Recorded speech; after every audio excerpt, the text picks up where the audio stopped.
Hello everyone, welcome to Sanjay Suman classes. आज हम लोग एसएससी के द्वारा आयोजित मल्टीटास्किंग स्टाफ के लिए इंग्लिश पेपर सॉल्व करेंगे। तो इंग्लिश में जो है मल्टीटास्किंग स्टाफ में जो है इंग्लिश में 25 क्वेश्चन पूछा जाता है। इसमें जो है बहुत ही आसान सवाल पूछा जाता है। इसमें आप आसानी से कम जो है 25 में से जो है आप 20 सवाल आसानी से हल कर सकते हैं। तो इसमें पहला तो आता है, इसमें 2 क्वेश्चन जो है, इसमें पहला 2 क्वेश्चन रहता है। इसमें करेक्ट इनकरेक्टली स्पेल्ड वर्ड से, मतलब गलत वर्ड उसमें दिया रहता है, उसमें आपको चुनना रहता है। उसमें 3 शब्द उसमें सही रहेगा, 3 वर्ड, 1 वर्ड गलत रहता है। तो यहाँ देखते हैं पहला question, select the incorrectly spelled word. तो इसमें जो है गलत जिसमें उसका उच्चारण दिया हुआ है, करेक्ट इनकरेक्टली स्पेल्ड वर्ड, उसको आपको बताना है।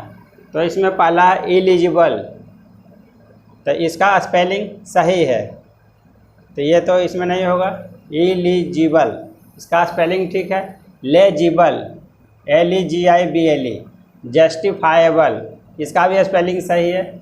इसमें देखते हैं इन आइडेंटिफिबल है, तो इसमें गलत लग रहा था। INDENTIFI, यहाँ पर ए छूटा हुआ है, इसका हो जाएगा आइडेंटिफाइबल।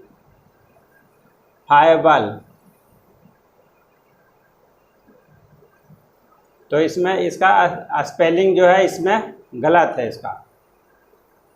और दूसरा क्वेश्चन, सस्पेंशन कंपोजिशन, इसका स्पेलिंग ठीक है, COMPOSITION। एप्लीकेशन, इसका भी स्पेलिंग ठीक है। आइडेंटिफिकेशन, इसका भी स्पेलिंग ठीक है। तो सस्पेंशन, तो इसका स्पेलिंग होता है SUSPENSION।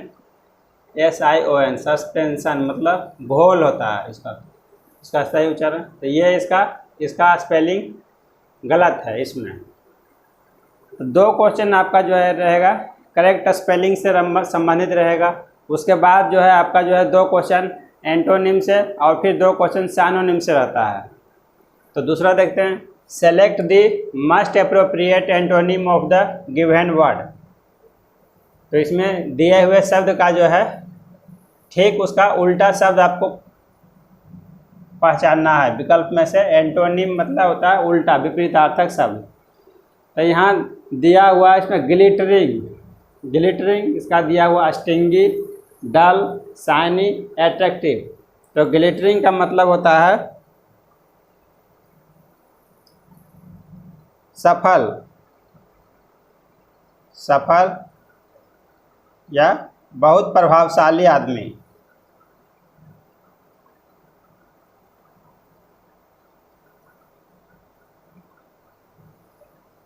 सफल या बहुत प्रभावशाली आदमी। स्टिंगी, इसका मतलब स्टिंगी मतलब कंजूस होता है। स्टिंगी मतलब कंजूस। डल मतलब सुस्त होता है। शाइनी मतलब चमकने वाला, शाइनी। एट्रैक्टिव मतलब आकर्षक। तो कोई भी जैसे ग्लिटरिंग, कोई भी एक प्रभावशाली व्यक्ति है तो उसका अपोजिट क्या होगा? स्टिंगी, कंजूस, उसका ये नहीं होगा, इसका मीनिंग नहीं निकलेगा। तो सुस्त, इसका ये आंसर ये सुस्त हो जाएगा। कोई भी प्रभावशाली आदमी है तो कोई जो है एक डल होगा, उसका अपोजिट हो गया।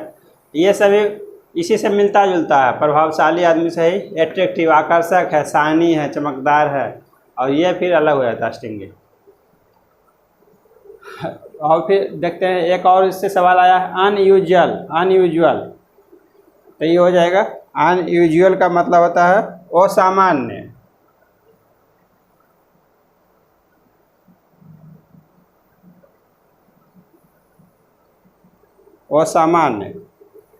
तो अनयूजुअल इसका अपोजिट बताना है। तो अनयूजुअल, रेयर मतलब दुर्लभ हो जाता है। तो ये इसे मिलता जुलता है, ये समानार्थक हो गया। हमको निकालना है एंटोनिम, बताना है इसका। क्वेश्चनेबल का मतलब संदेश, कोई भी चीज़ संदिग्ध अवस्था में है, क्वेश्चनेबल उसको हम लोग बोलते हैं। कॉमन प्लेस, वैसा चीज़ जो सभी स्थान पर मिलता है, कॉमन प्लेस। फंटास्टिक मतलब शानदार। तो कोई भी चीज़ वैसा है जो अनयूजुअल है, मतलब जो सभी जगह नहीं मिलता, तो वो हो जाएगा इसका अपोजिट, जो सभी जगह नहीं मिलता है उसका अपोजिट हो जाएगा जो सभी जगह मिलता है। तो इसका आंसर हो जाएगा कॉमन प्लस। ये तो 2 सवाल आपका जो है एंटोनिम से हो जाएगा, और फिर आपका 2 सवाल फिर साइनोनिम से आता है। Select the most appropriate synonym of the given word. दिए हुए शब्द का जो है उचित समानार्थक शब्द बताना है। तो ट्रांसपेरेंट, ट्रांसपेरेंट मतलब होता है पारदर्शी।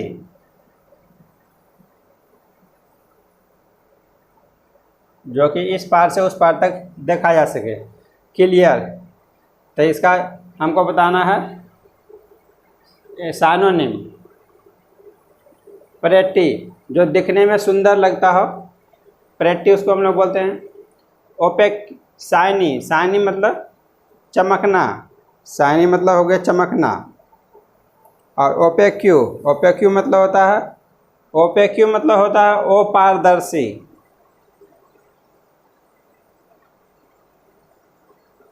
ओपेक्यू मतलब होता है अपारदर्शी। तो ट्रांसपेरेंट का उल्टा हो जाएगा ओपेक्यू। यहाँ हमको बताना है साइनोनिम बताना है।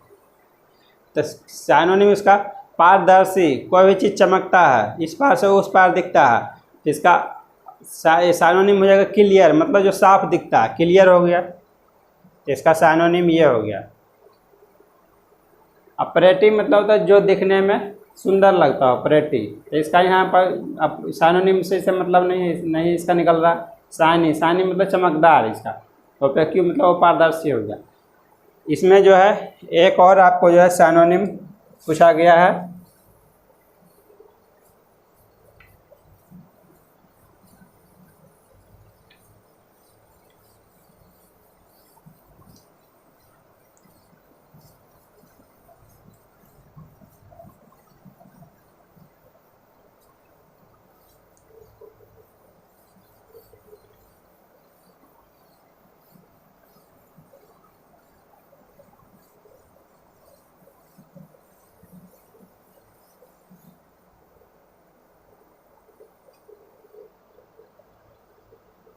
ये हो गया पॉल्यूशन, इसका जो है साइनोनिम पूछा गया है। तो इसमें विकल्प है एक्सपेंशन,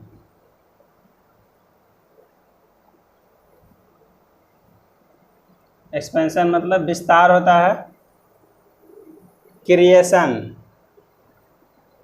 कोई भी चीज़ बनाना, क्रिएट करना, निर्माण करना। सी, इसका कंटामिनेशन।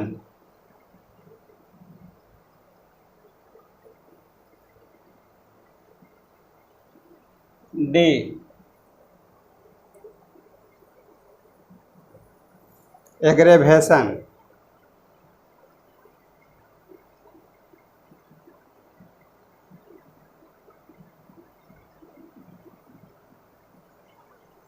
तो इसका होता है बिगड़ना या गंभीर बनाना, बिगड़ना या गंभीर बनाना।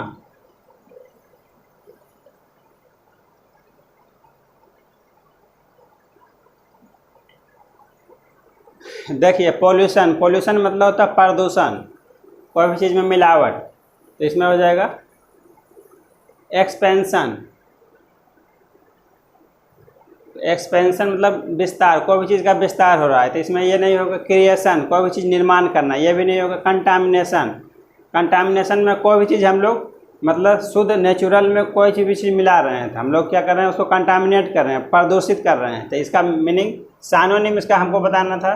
तो साइनोनिम पोल्यूशन का साइनोनिम हो जाएगा कंटामिनेशन, इसका हमको साइनोनिम बताना था। तो एंटोनिम, साइनोनिम या फिर जो है करेक्ट स्पेलिंग वर्ड का जो भी सवाल आता है, 6 सवाल इसमें ये तीनों से रहता है। तो इसमें जो है आप वोकेबलरी मजबूत करेंगे तो इससे आप इस आसानी से जो है 5 से 6 सवाल आसानी से आप इसमें स्कोर कर सकते हैं। तो इसके लिए आपको वोकेबलरी मजबूत करना पड़ेगा। तो वोकेबलरी इसके लिए आप जो है या तो फिर कोई भी इंग्लिश का बुक पढ़ सकते हैं, कोई भी नीचे क्लास का, या तो फिर जो है इंग्लिश का न्यूज़पेपर पढ़ सकते हैं। उससे जो है आपका वोकेबलरी मजबूत होगा।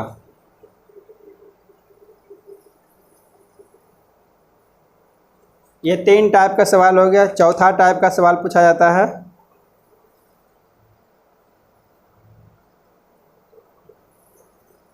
Select the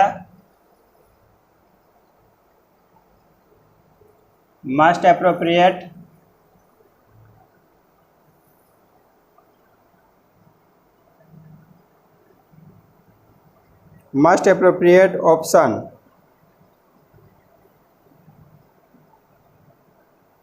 to substitute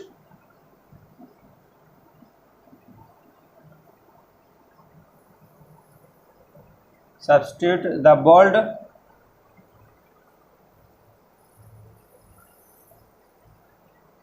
or underlined segment.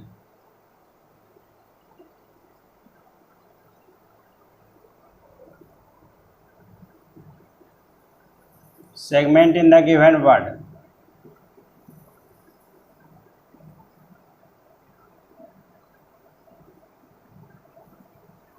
तो इसमें इस तरह का सवाल आपको रहेगा, कह रहा select the must appropriate option.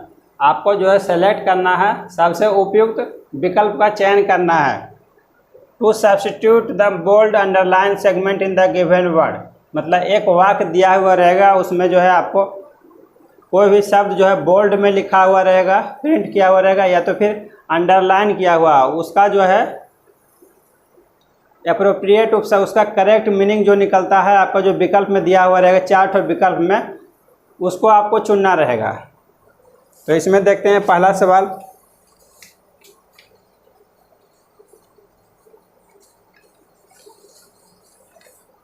ये हो गया 7वां सवाल हो गया।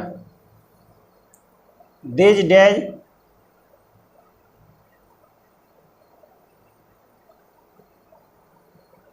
my parents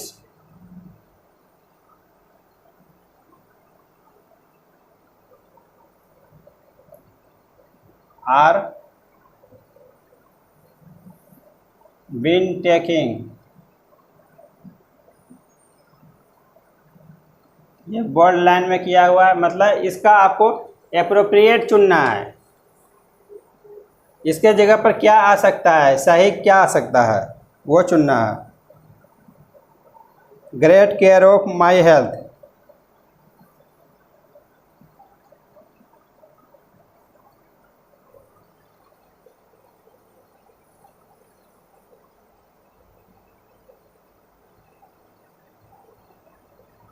इसका ऑप्शन में दिया हुआ है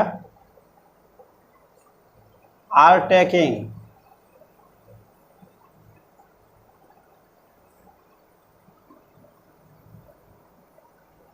will have taken,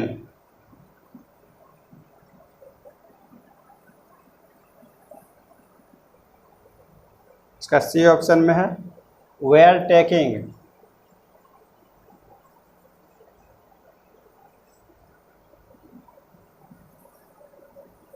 no substitution,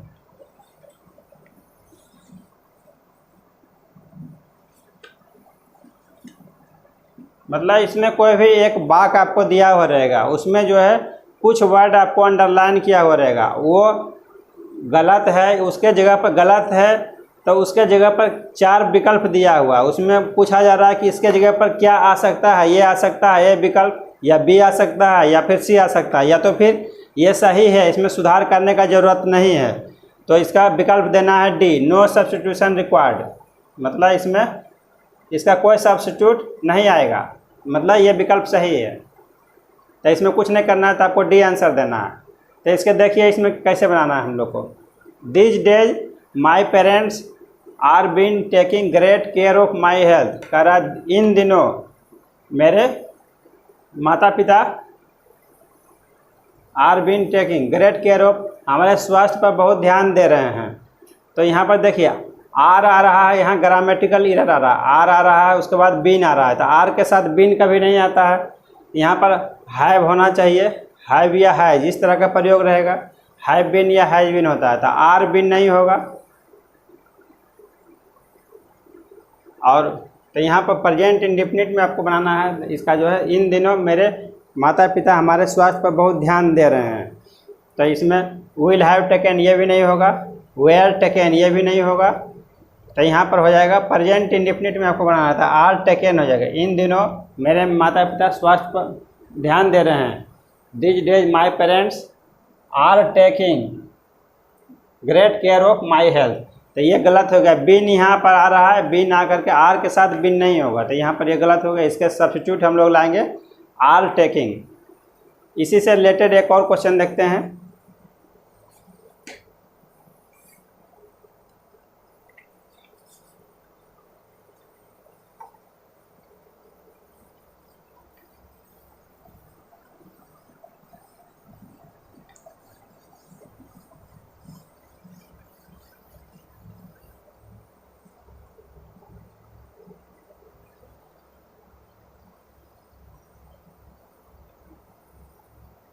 Anurag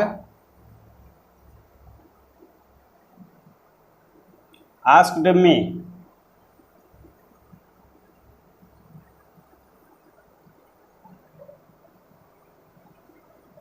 why didn't you pay the driver?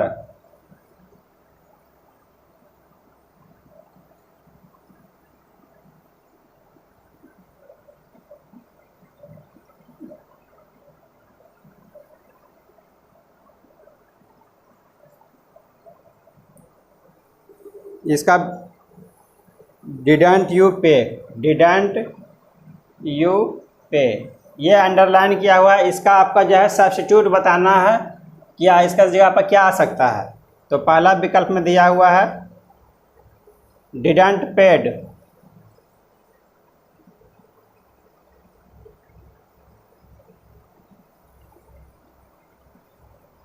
दूसरा विकल्प में है you didn't pay,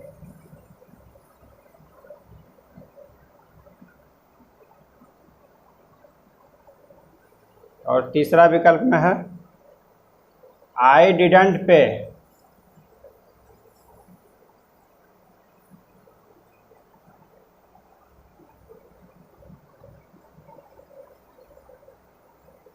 no substitution, चौथा विकल्प में नो सब्स्टिट्यूशन। देखिए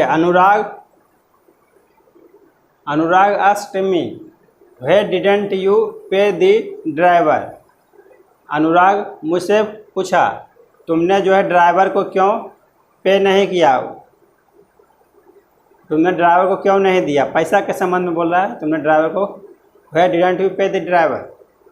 तो यहाँ पर देखिए ये डायरेक्ट स्पीच में नहीं है, ये जो है डायरेक्ट स्पीच में ये नहीं है। डायरेक्ट आपका जो वर्ड इसमें सेंटेंस है इनडायरेक्ट स्पीच में है।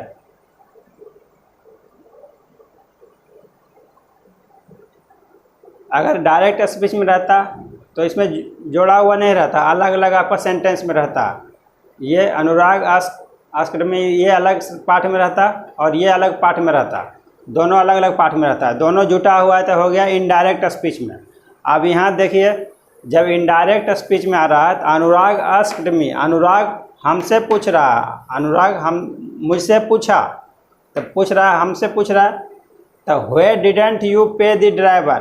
तो यहाँ पर मी आ रहा है किसके लिए, मेरे लिए आ रहा है। तो मेरे लिए जब आ रहा है तो यहाँ पर यू का प्रयोग किया रहा है, जबकि ये है इनडायरेक्ट स्पीच में, तो यू नहीं होगा, इसके जगह पर क्या होगा आई होगा। तो यहाँ ये बता रहा है, ये इससे आपका ये पता चल रहा है ये विकल्प सही होगा। इसके जगह पर why didn't you, why didn't you पे, इसके जगह पर होगा आई डिडंट पे। इनडायरेक्ट स्पीच में आ रहा है, इनडायरेक्ट स्पीच में, तो ये भी चेंज रहेगा, इसका भी वर्ब जो है चेंज हो जाएगा। इस पर एक सवाल और देखते हैं।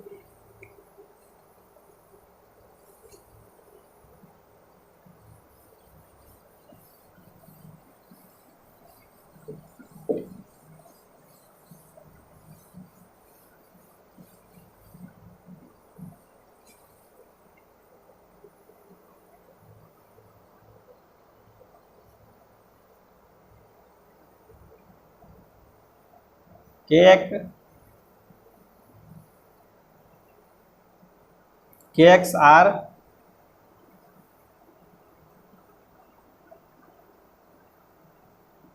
जायज फेवरेट स्नैक।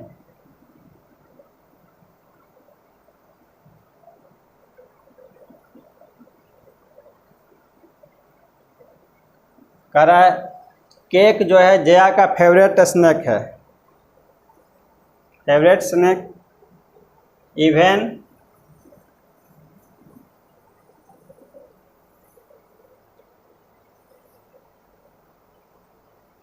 समोसाज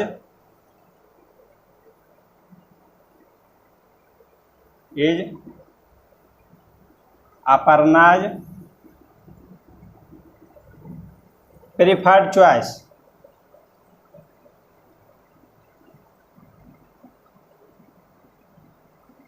तो इसमें क्या गलत आ रहा है वो आपको पहचानना है, क्या सब्स्टिट्यूशन करना है। तो यहाँ इवेन समोसाज, इसमें अंडरलाइन किया हुआ है इवेन समोसाज, इसके स्थान पर क्या आएगा ये आपको सब्स्टिट्यूट करना है। तो पहला विकल्प है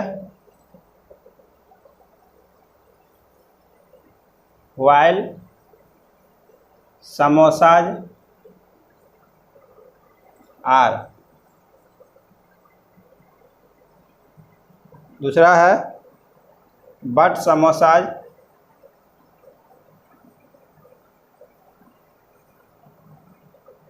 बी। तीसरा विकल्प है आइदर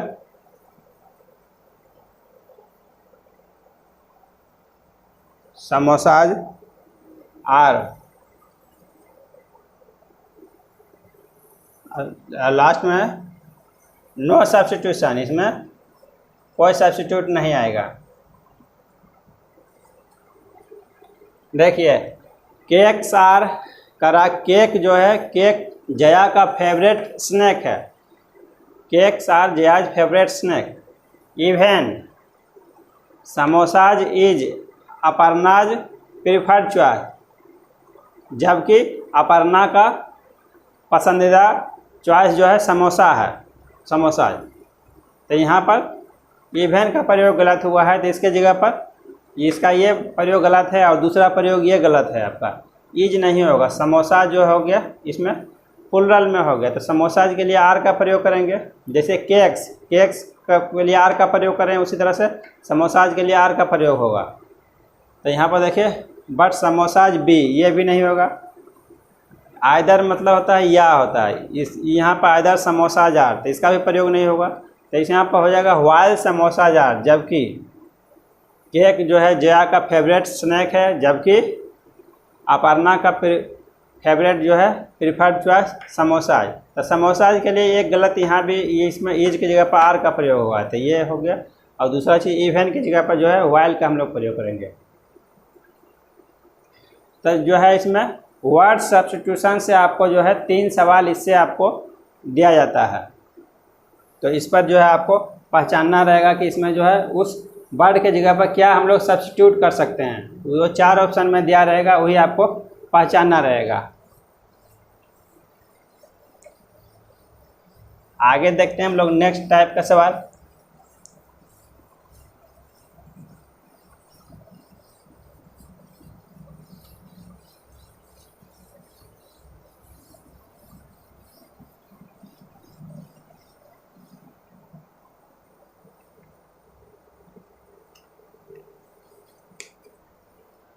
और उसके बाद आपको आइटम एंड फ्रेज से रहेगा सवाल, 2 से 3 सवाल रहेगा।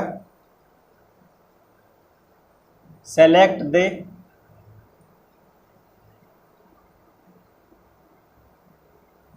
मस्ट एप्रोप्रिएट मीनिंग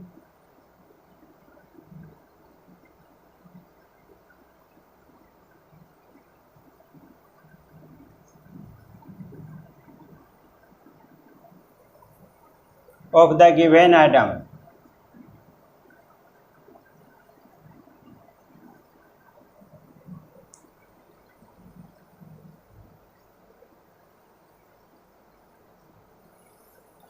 तो इसमें जो है दिए हुए सेलेक्ट द मस्ट एप्रोप्रिएट, आपको जो है सबसे उपयुक्त चुनना है। सब उसका मतलब appropriate meaning of the given item, जो दिए हुए आइटम का रहेगा, आइटम्स का, उसका जो है उपयुक्त मीनिंग आपको चुनना है।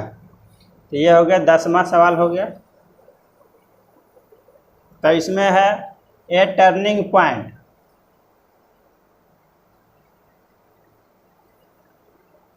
ए टर्निंग पॉइंट, इसका मतलब आपको सिलेक्ट करना है। ए टर्निंग पॉइंट का मतलब क्या होगा? पहला दिया हुआ है ए चेंज ऑफ डेस्टिनी,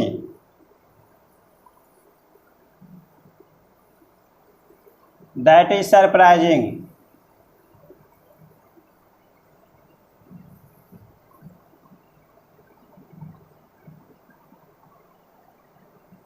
दूसरा विकल्प में दिया हुआ है a decision to turn things around.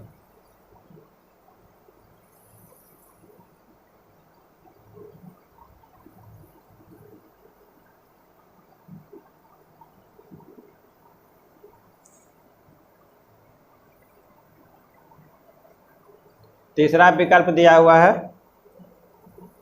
The time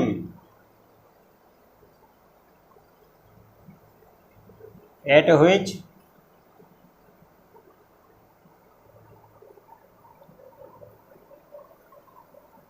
N important change start.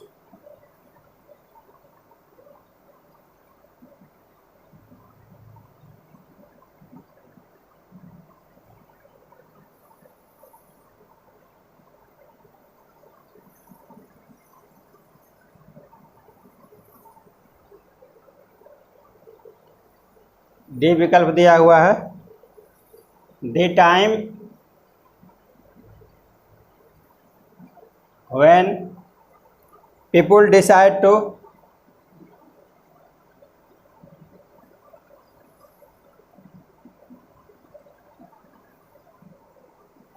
Give up plans.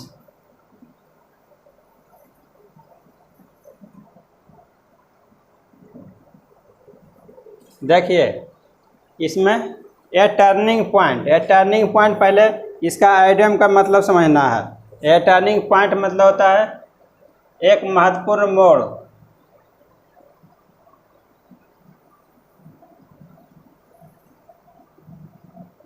यह हुआ आइडियम का मतलब हुआ।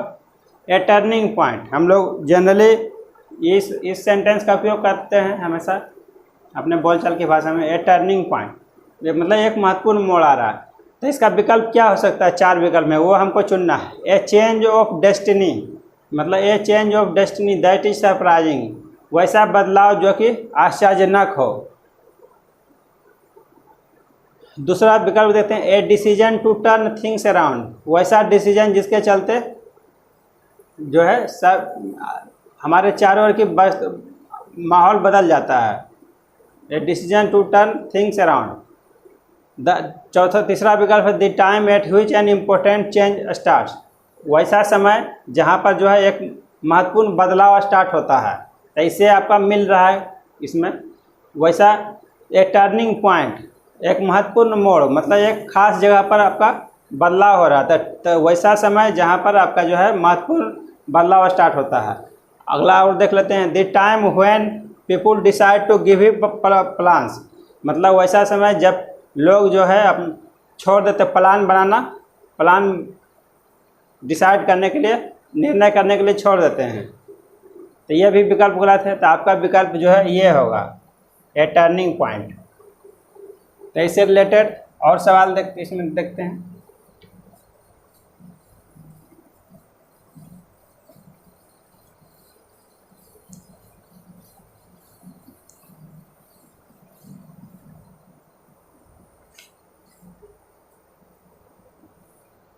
दूसरा आपका है drop in.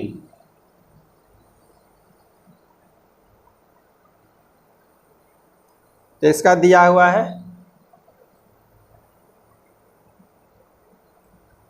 Have very little effect.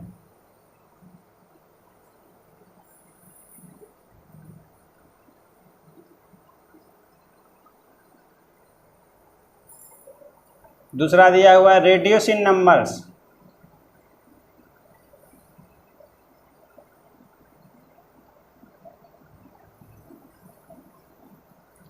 तीसरा विकल्प दिया हुआ है पे a casual visit.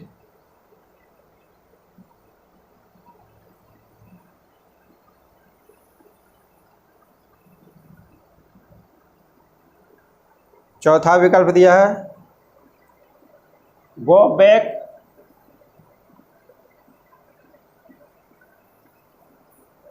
On A promise.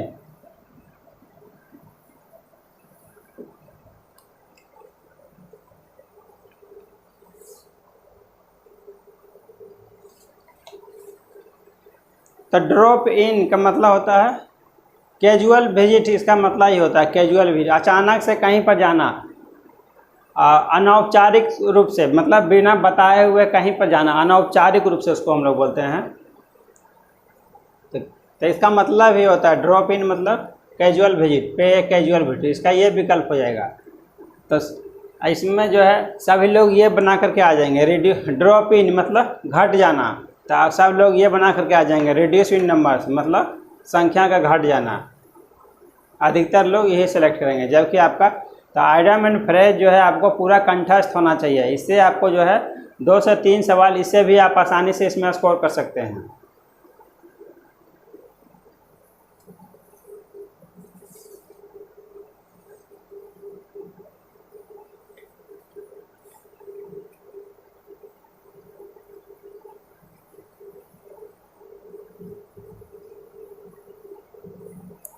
और फिर जो है नेक्स्ट टाइप का सवाल जो है इसमें पूछा जाता है अनेक शब्दों के बदले एक शब्द, वो भी आपको याद रहना चाहिए।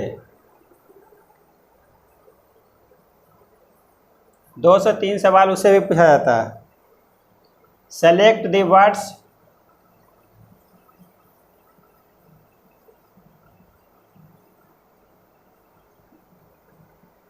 which means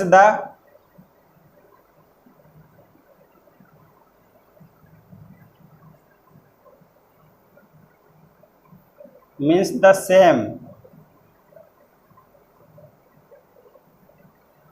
as the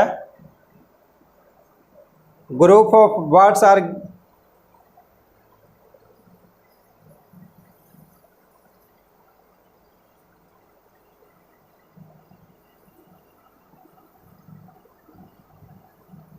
करा। सेलेक्ट द वर्ड्स, सब शब्दों को चुने, which मीन्स द सेम जिसका मतलब सेम होगा, as the group of words are given जैसा कि शब्दों का समूह में दिया गया है। तो इसमें देखिए इस पर पहला सवाल, one who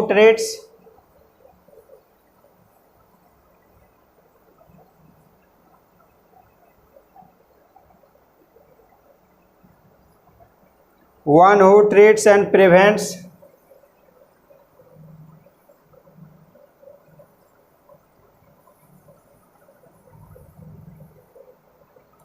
disease of the heart.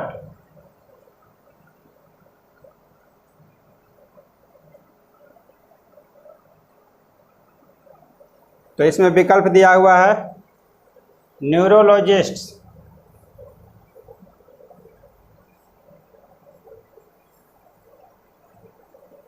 दूसरा विकल्प दिया हुआ है पैथोलॉजिस्ट,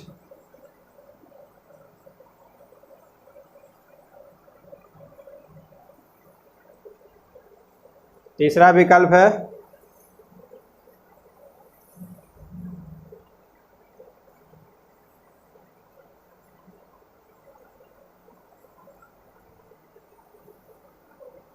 चौथा विकल्प है कार्डियोलॉजिस्ट।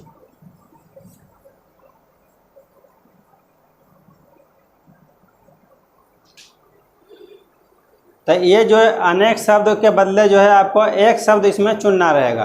तो one who treats and prevents diseases of the heart, तो वैसा व्यक्ति जो जांच करता है और रोकता है किसको, हार्ट के बीमारी को, हृदय रोगों के बीमारी को जांच करता है और फिर रोकता है, वो क्या कराएगा, न्यूरोलॉजिस्ट मतलब दिमाग का जो डॉक्टर होता है, न्यूरोलॉजिस्ट ये नहीं होगा। पैथोलॉजिस्ट जो खून वगैरह का जांच जो करता है, पैथोलॉजिस्ट ये भी नहीं होगा। पेडिट्रिशियन ये भी बच्चे लोग का डॉक्टर होता है, पेडिट्रिशियन। ये भी नहीं होगा। कार्डियोलॉजिस्ट जो हृदय का जांच करता है और उस पर उसके संबंधित बीमारी का इलाज करता है, इसको हम लोग कहते हैं कार्डियोलॉजिस्ट। तो इसका विकल्प ये हो जाएगा। तो अनेक शब्दों के बदले भी एक शब्द आपको जो है कंठस्थ होना चाहिए।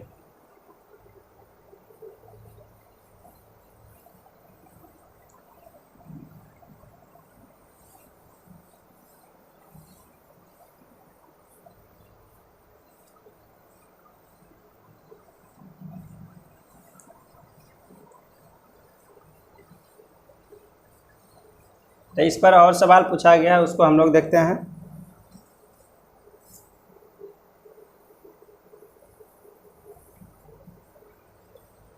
ये हो गया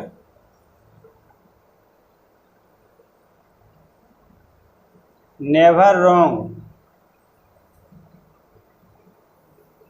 और मेकिंग ए मिस्टेक।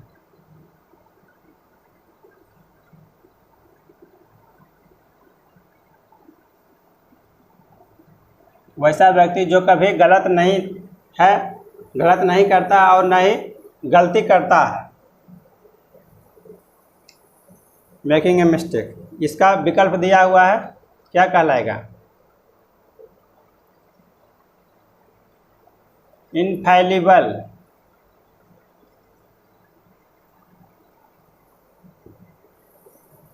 अनट्रस्टवर्दी,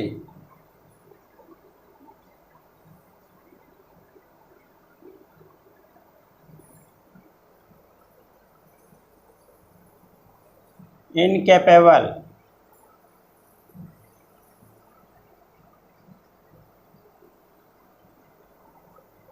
इनएलिजिबल।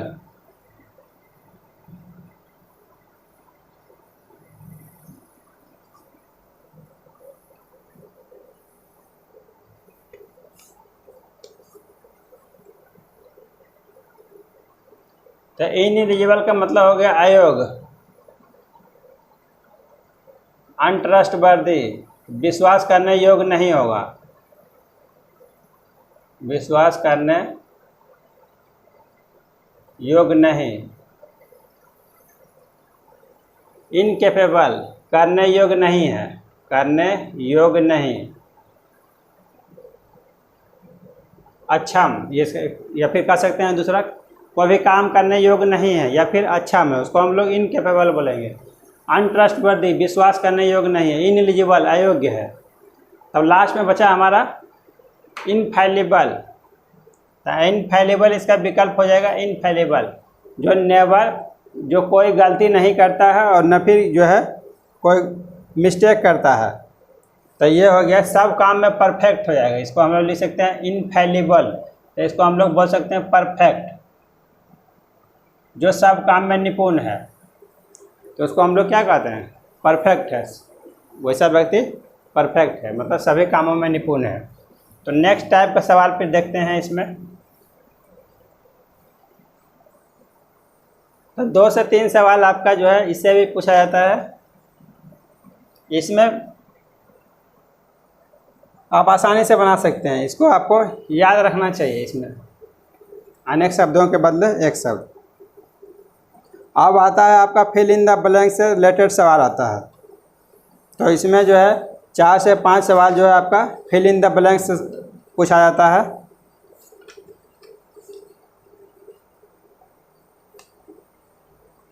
तो नेक्स्ट टाइप का सवाल आपका हो जाता है फिल इन द ब्लैंक से। सेलेक्ट द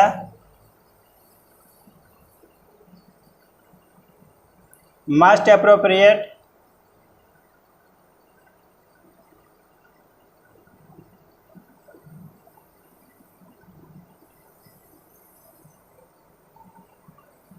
वर्ड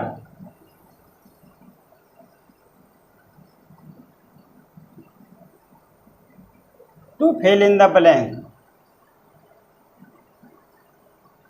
खाली जगह को भरने के लिए उपयुक्त शब्द का चुनाव करें। तो एक सेंटेंस दिया हुआ है, Parvesh teacher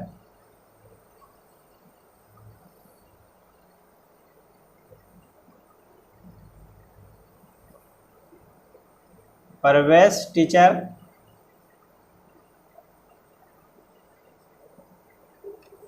makes him feel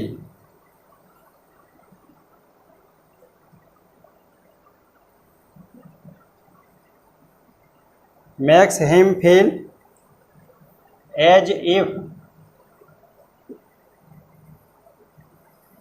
he is dash. यहाँ भरना है आपको, क्या भराएगा? तो विकल्प में दिया हुआ है इनएप्रोप्रिएट,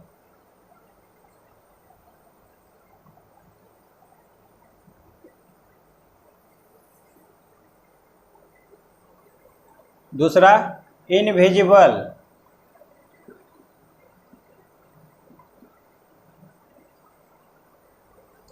तीसरा इन्फ्लुएंशियल,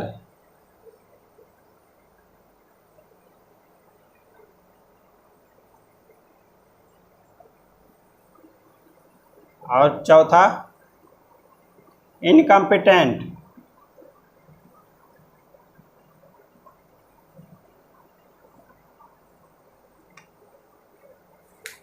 तो परवेश टीचर, जहाँ नहीं समझ में आता है तो उसका जो है इंग्लिश से हिंदी कर लीजिए, तो जो है आपका वाक्य का मतलब पता चल जाएगा। उसके बाद आप जो है इसका विकल्प में बना पाएंगे। तो परवेश टीचर, परवेश का जो शिक्षक है, makes him feel as if, Parvesh का टीचर जो है परवेश को महसूस कराता है मानो कि वह क्या है, इनएप्रोप्रिएट अनुपयुक्त है, इनविजिबल अदृश्य है, इन्फ्लुएंशियल अप्रभावशाली है, इनएप्रोप्रिएट मतलब अनुपयुक्त हो गया, इनविजिबल मतलब अदृश्य हो गया, इनकम्पिटेंट करने योग्य नहीं है, कॉम्पिटेंट मतलब होता है करने योग्य, कॉम्पिटेंट, इनकम्पिटेंट। इसमें विकल्प में इसमें ये आएगा incompetent.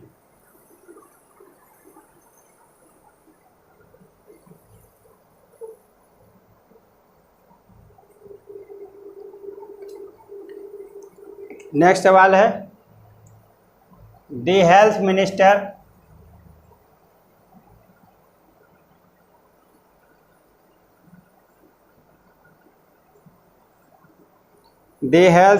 has been discharged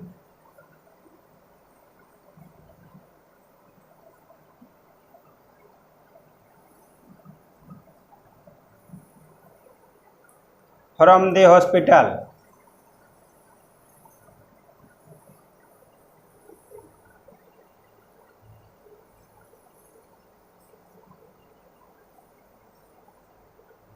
does he, यहाँ विकल्प में भरना है आपको, क्या भराएगा?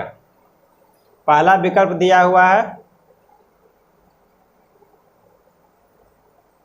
हैवंट, दूसरा विकल्प दिया हुआ हैडंट,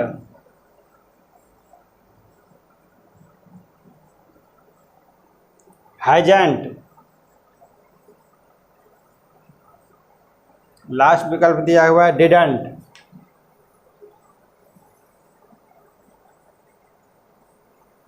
कह रहा है इसमें दी हेल्थ मिनिस्टर, स्वास्थ्य मंत्री, हैज़ बीन डिस्चार्ज, उनको जो है डिस्चार्ज किया गया हॉस्पिटल से, discharge from the hospital, dash he, health minister को हॉस्पिटल से डिस्चार्ज किया गया है, तो उन्हें डिस्चार्ज किया गया है ना, मतलब यहाँ पर आ रहा क्वेश्चन टैग है, क्वेश्चन टैग में बना रहा है आपको क्वेश्चन टैग। तो क्वेश्चन टैग में पढ़े होंगे तो हैज बीन है, तो हैव या हैज रहता है तो उसमें क्या लिखते हैं हम लोग, हैवंट, हैव का हैवंट, हैज का हैजंट, हैजंट ही, तो यहाँ पर हो जाएगा हैजंट। ये तीसरा विकल्प आपका हो जाएगा हैजंट। मतलब सेंटेंस अगर जो है नेगेटिव में नहीं है तो हम लोग नेगेटिव लगा करके बनाते हैं, अगर सेंटेंस में नेगेटिव रहता है तो हम लोग नेगेटिव हटा करके बनाते हैं। तो ये जो है क्वेश्चन टैग का रूल है। तो इसमें हैज बीन है तो हैज की जगह पर इसमें जो है इसका क्वेश्चन टैग बनेगा तो हो जाएगा हैजंट, और हेल्थ मिनिस्टर के लिए आ रहा है ही आ रहा है यहाँ, तो यहाँ इसका विकल्प ये सही होगा।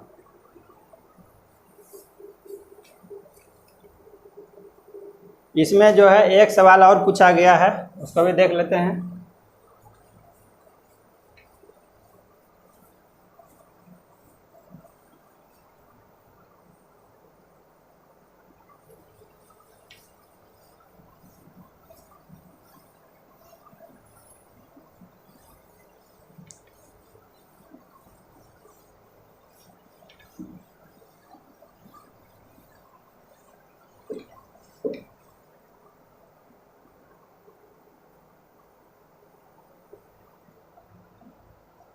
17 नंबर सवाल है,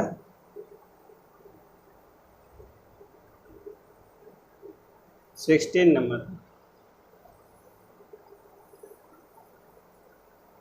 the office superintendent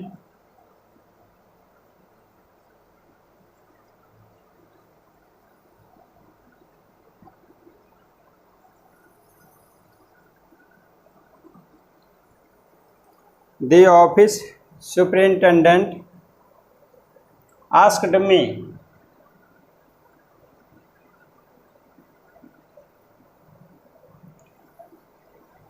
to leave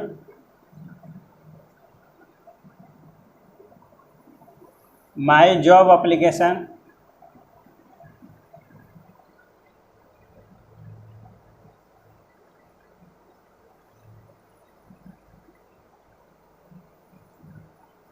dash him.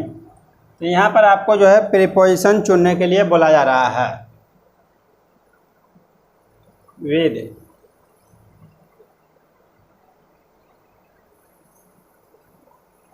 Between,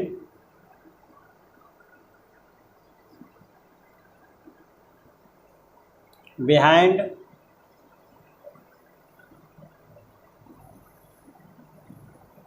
with.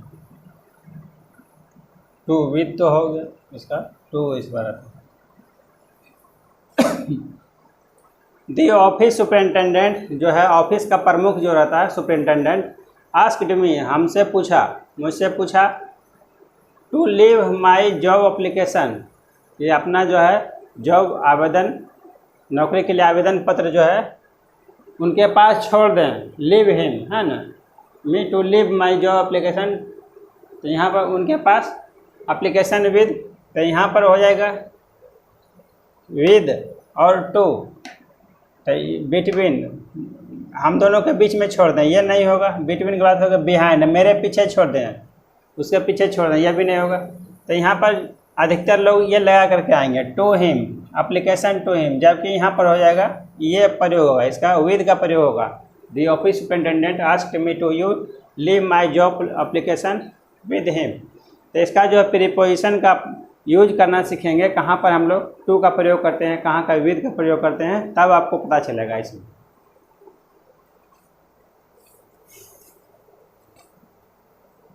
एक जो है इस पर लास्ट सवाल है इस टाइप का, आई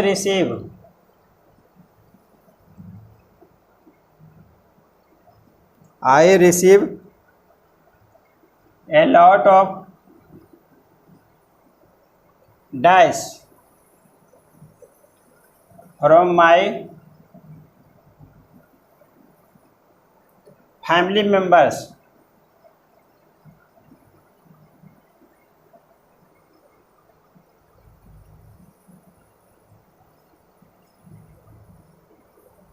who are very encouraging।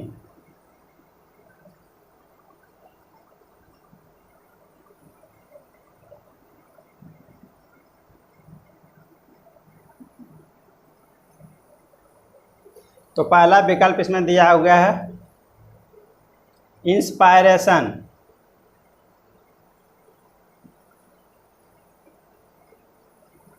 दूसरा विकल्प दिया हुआ है इनवाइटेशन,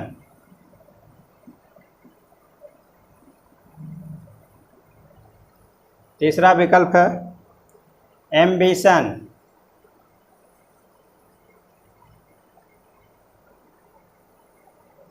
एक्सपेक्टेशन।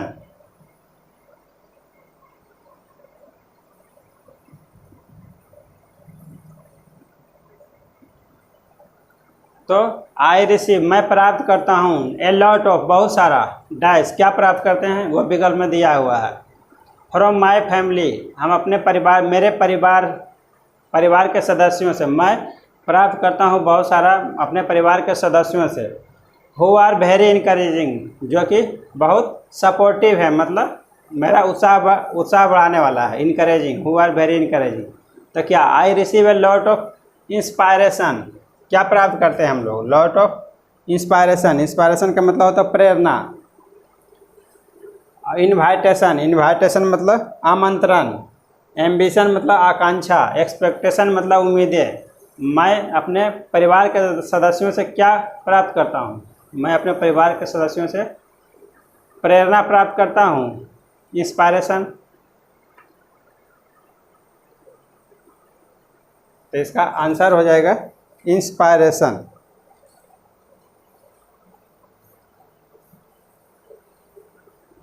तो मैं अपने परिवार के साथ इनवाइटेशन, आमंत्रण प्राप्त करते हैं। आमंत्रण तो किसी को निमंत्रण देने के लिए इनवाइट किया जाता है, तो ये गलत हो जाएगा। एक्सपेक्टेशन, किसी के उम्मीद पर खरा उतरना, तो इसका प्रयोग यहाँ भी नहीं होगा। मैं अपने परिवार के सदस्यों में क्या प्राप्त करता हूँ? एक्सपेक्टेशन, ये तो नहीं हुआ यहाँ। एम्बिशन, इसका भी यहाँ पर मीनिंग नहीं आएगा सही इसका, तो यहाँ पर हो जाएगा आपका इंस्पायरेशन। तो इसके जगह पर फिल इन द ब्लैंक्स में आपको जो है उसको बैठा करके चारों विकल्प में से आपको बैठा करके देख लेना है कि कौन सा जो है इसमें उपयुक्त शब्द आ रहा है। तो वैसे नहीं समझ में आ रहा है तो जो है आप इसका हिंदी कर लेंगे, उसका क्या मीनिंग निकल रहा है, तब जा करके आपका जो है सूटेबल वर्ड इसमें बैठेगा। तो इस बात का आपको ध्यान रखना है। तो इस टाइप का जो है आपका फिल इन द ब्लैंक से जो है 4 सवाल पूछा गया था।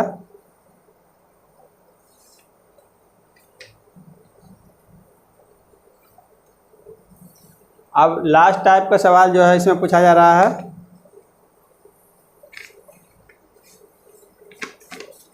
ग्रामेटिकल एरर से। आपको जो है पूछा जा रहा है ग्रामेटिकल एरर से। एक लंबा सा सेंटेंस दिया जाएगा, उसमें जो है आपको सेलेक्ट करना है कि कहाँ पर उसमें जो है ग्रामेटिकल एरर है।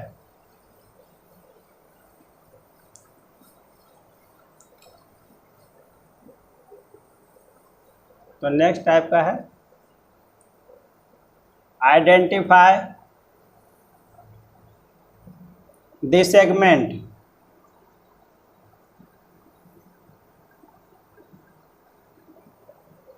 in the sentences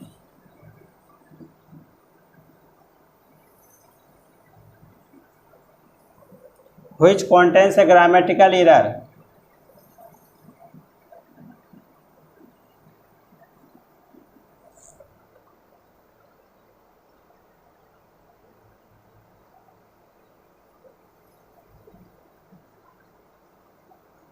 कर आइडेंटिफाई द सेगमेंट, वैसा खंड को पहचानना है। इन द सेंटेंसेज, वाक्य में, व्हिच कंटेन, जो कि जिसमें कि ग्रामेटिकल एरर उसमें छुपा हुआ, ग्रामर से रिलेटेड एरर है, या फिर उसी को हम लोग कॉमन एरर भी कहते हैं। तो ग्रामेटिकल मिस्टेक कहाँ पर होगा वो आपको पहचानना है। एक सवाल देखते हैं इस पर।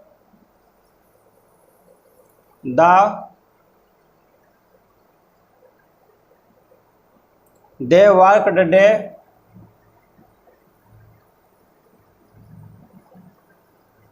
Day and night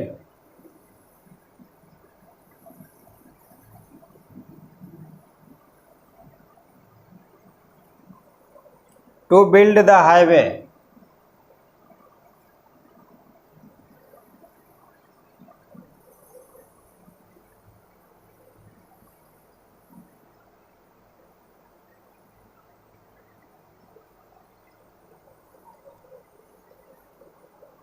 before the deadline.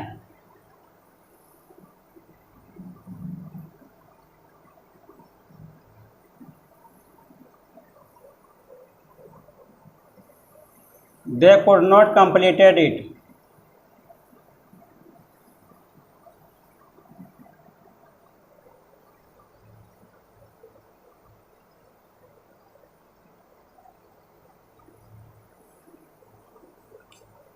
तो इसमें आपको विकल्प में दिया हुआ है day and night.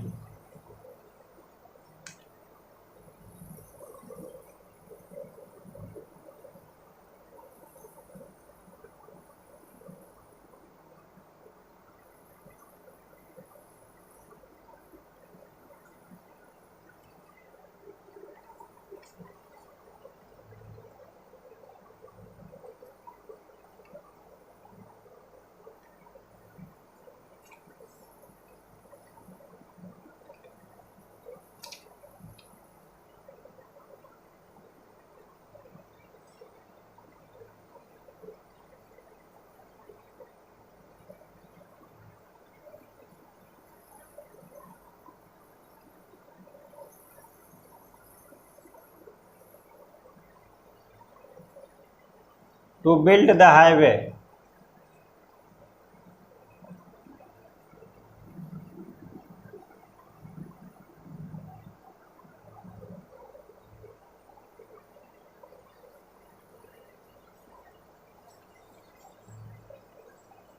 could not completed।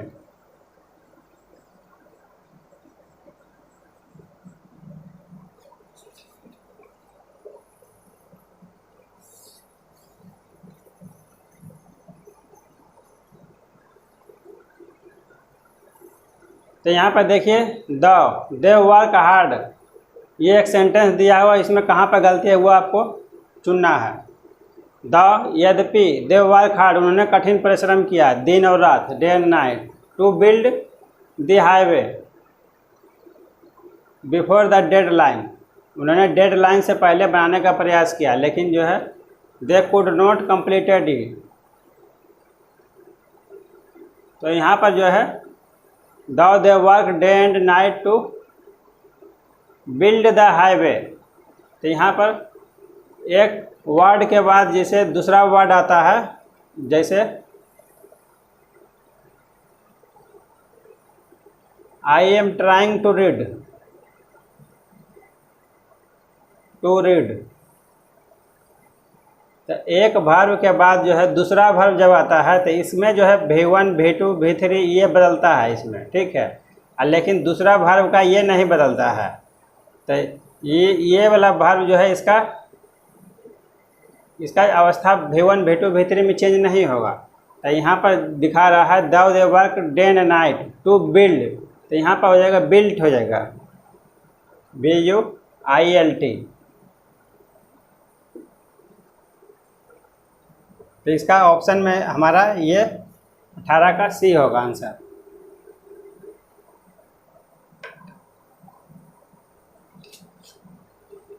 इसमें देखते हैं next question.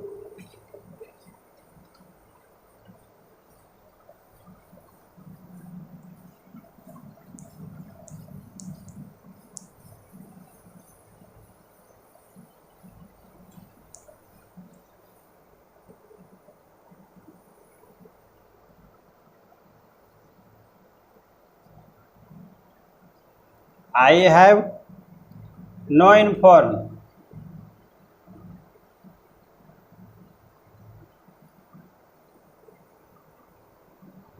about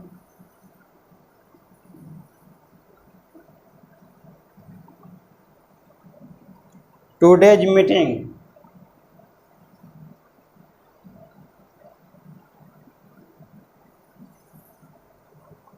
with the managing director।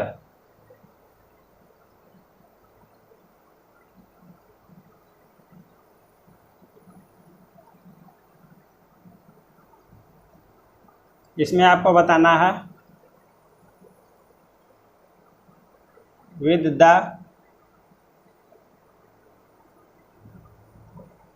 About today's meeting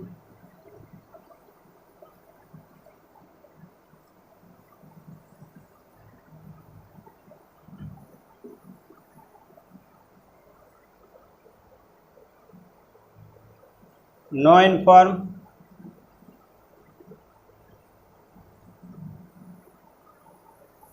I have.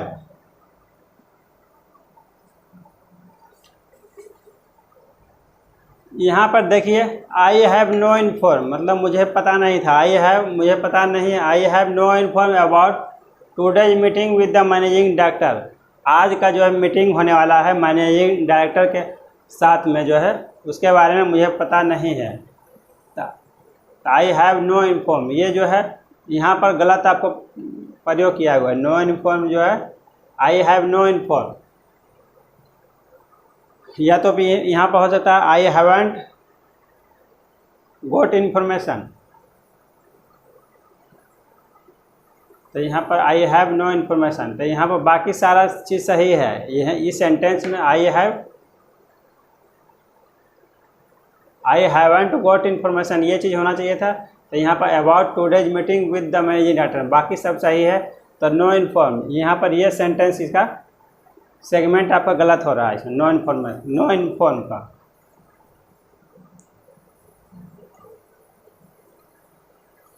I have no information, information भी रहता तो सही था, यहाँ पर सेंटेंस जो है यहाँ पर सही था। इन्फॉर्म मतलब होता है सूचित करना। एक इस पर जो है एक सवाल और देखते हैं।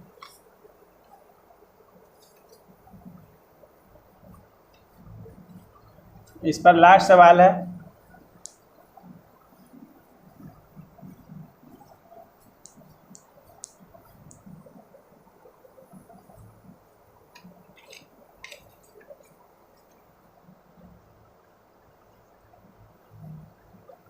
According to a recent survey,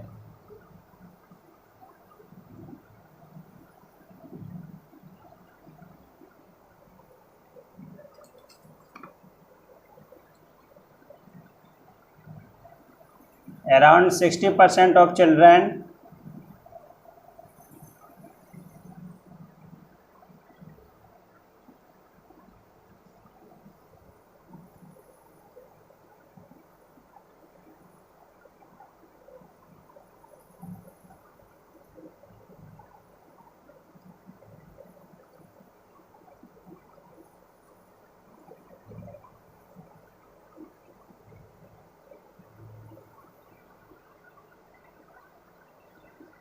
under the age of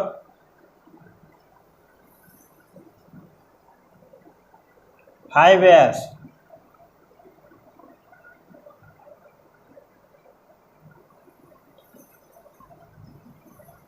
has been immunized.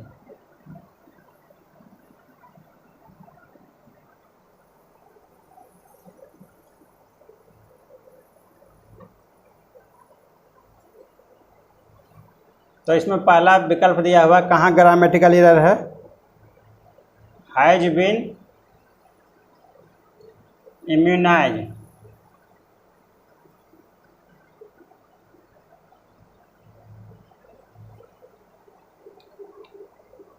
Under the as,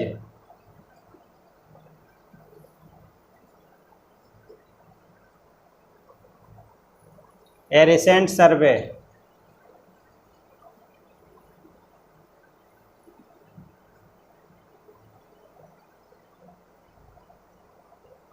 according to,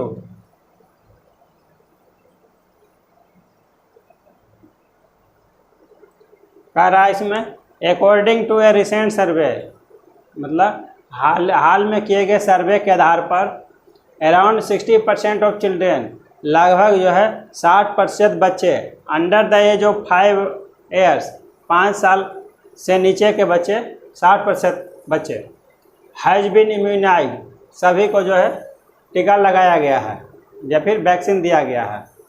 तो हैज़ बीन इम्यूनाइज, तो चिल्ड्रेन पहला नंबर तो आ रहा है चिल्ड्रेन, 60% ऑफ चिल्ड्रेन।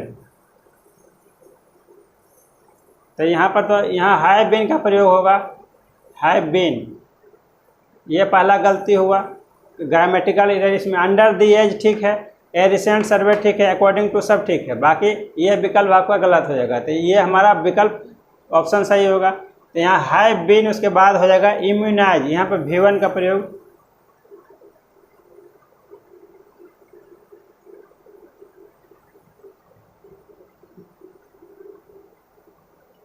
तो यहाँ पर जो है हैव का प्रयोग होगा।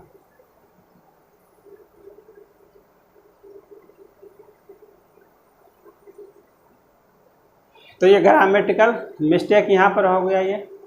तो इस तरह से हम लोगों ने देखा 20 क्वेश्चन देखा MTS का, इसमें 5 क्वेश्चन और आपका बचा रह गया। तो उसमें जो है एक पैसेज दिया रहेगा, पहले कंप्रीहेंशन से पूछा जाता था, तो कंप्रीहेंशन से ज़्यादा था, उससे जो है तो एंटोनिम सिनोनिम उसी से पूछा जाता था।